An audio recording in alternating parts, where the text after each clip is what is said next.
This conversation is powered by Google Illuminate. Check out illuminate.google.com for more. Welcome to the discussion, everyone. Today we're tackling a topic that often sparks heated debate among Christians, the age of the earth.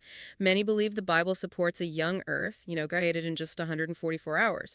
But what if the scriptures paint a different picture? A picture perhaps with a much longer exposure time? Exactly. We're exploring the idea that the Bible actually points towards a much older earth, an idea that's more in line with scientific findings. It's a fascinating perspective, shifting the focus from a divine musician to a meticulous divine architect. Precisely. Let's dive in. Our first scripture is Job 8:8.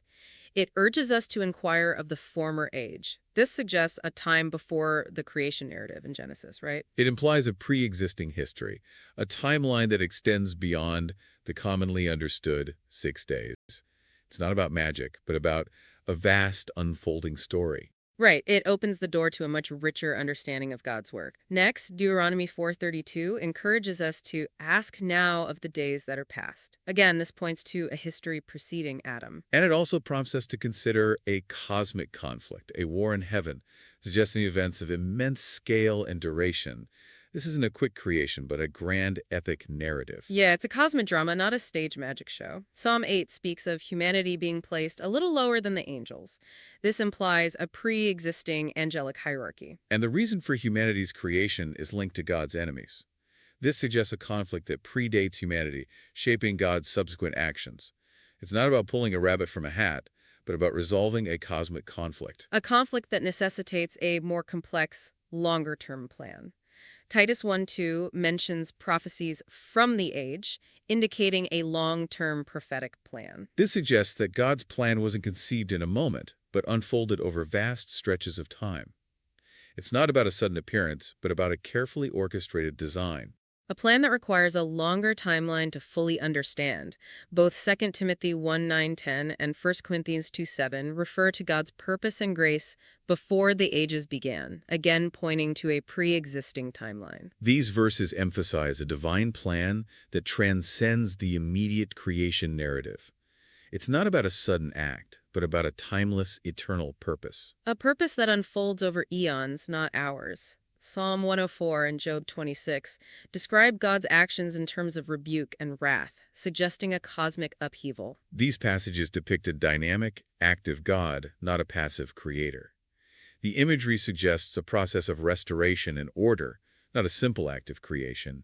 It's about rebuilding, not conjuring. A process that takes time, not a snap of the fingers. Ecclesiastes 1:9-11 and Ecclesiastes 3:15-17 emphasize the cyclical nature of history, suggesting that what has been will be again. This cyclical view of history supports the idea of a longer timeline, with repeating patterns and themes.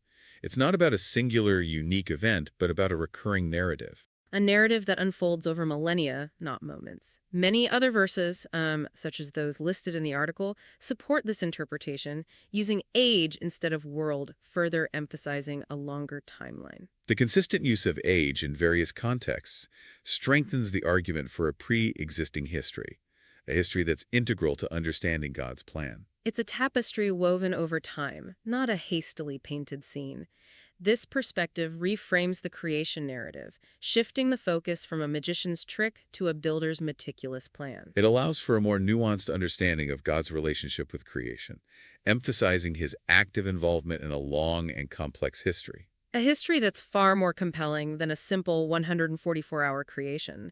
Instead of a magician, this view presents God as a divine architect, carefully crafting and refining his creation over vast stretches of time. This perspective aligns better with the complexity and beauty of the universe we observe, suggesting a process of careful design and development.